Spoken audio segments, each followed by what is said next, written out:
Welcome to Fireside Giants. My name is Alex. Today, giving you guys a little update on Ifeadi Odenigbo, the recent signing for the Giants from the Minnesota Vikings. This is an intriguing signing because he's a defensive end, not an outside linebacker, which might mean, the Giants want to do a little bit more creative things in terms of maybe switching to a 4-3, on some occasions utilizing him as an interior pass rusher, like a 3 or 5 tech, which is where I see them going with this signing.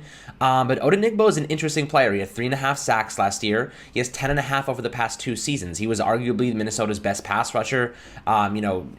Minnesota didn't have the best unit, so I kind of wanted to scour the websites and see what we could find out about Odenigbo and what we can offer you guys in terms of content information on him. So I think this is an interesting signing because he's a starter.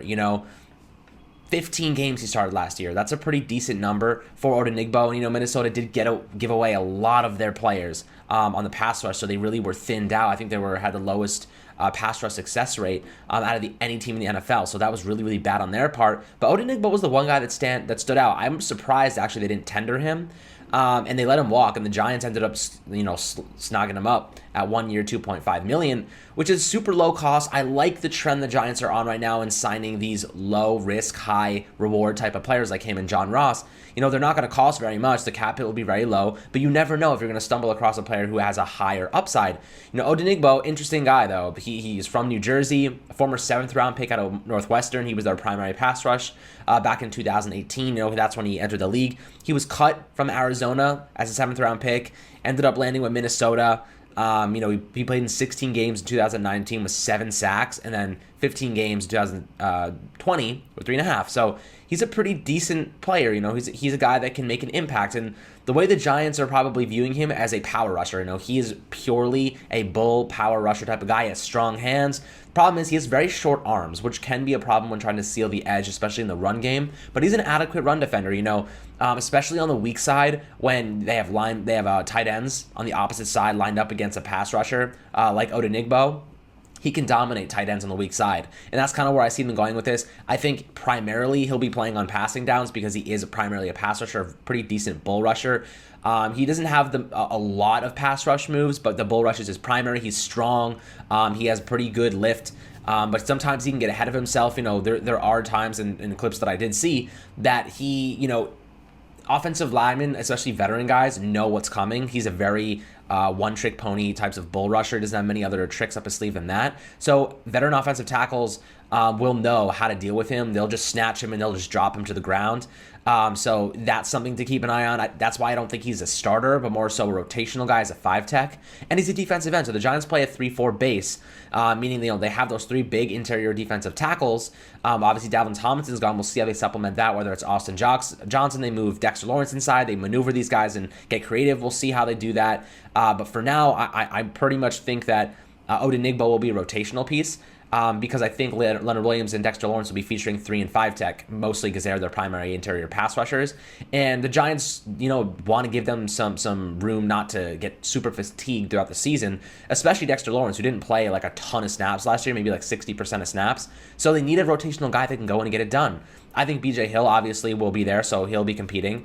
But as a 5 tech pass rusher, which is pretty much what Odenigbo is, I think he can put that, into perspective in terms of helping mitigate fatigue and helping these guys stay healthy and productive throughout the year. And he's capable of getting some decent pressure on. A majority of his sacks last season were coverage sacks, but that's really a majority of sacks in the NFL to begin with. Unless you're an absolute monster like Von Miller or J.J. Watt, you're just bursting through offensive lines. But I do think for the most part, Odenigbo is a pretty solid player. He has some good potential to him. He's super young at 26 years old. And PFF, gave him a 73.2 pass rush grade in 2019, generated 25 pressures, in addition to the most sacks of his career 2 years ago. So I just don't think Minnesota did a really great job solidifying, and supplementing the lost pieces that they did have last year. And Odenigbo was forced into a bigger role, and they were just, they didn't know how to scheme that pass rush because their defense took such a steep drop off. I think that was, just a mistake on Minnesota's part. But Odenigbo showed that he can be a very decent rotational guy. I mean, he started 16 games, only had 3.5 sacks. But as a rotational guy, you're putting guys in. Offensive linemen are tired in the later portions of the game. He's a guy that can use that bull rush. That's that power factor that he does bring at 258 pounds. He can be productive in that category. I think he's a pretty decent player. They're paying him a little bit more than I would have expected. I mean, he only made $750K last year, but now he's up to 2.5 mil. So that's a little thing to keep an eye on there. But in terms of, percentile and what he actually graded out really good at, broad jump, he was graded out really good in that. The 40-yard dash graded really well.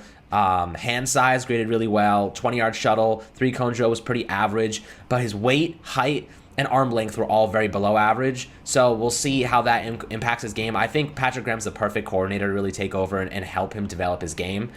We know what he did for guys like Carter Coughlin and Jabal Shared, who should not have been starting last year. They picked up a couple sacks each, so that was really nice to see. They really schemed a pass rush with just interior presence. Offenses knew what was coming. They just couldn't stop the interior pass rush because they were such a big deal. But if the Giants can get a decent outside guy, like a 5-tech outside linebacker, great competition there. They can do pretty interesting things. Lorenzo Carter, Oshane Ximines is coming back. That's pretty exciting. Odenigbo will fit right in. I think, as a defensive end, he is a little bit of an interesting transition if he's going to go to outside linebacker. I don't think he will. I think they'll get creative with him. They'll use him as a 5-tech. Maybe they'll shift fronts from 3 to 4 base scheme. So we'll see what happens if Patrick Graham gets, that next layer of defense on the field. Because I think, that first year was establishing base concepts, and then they kind of started to get really creative in disguising coverages toward the end of the year.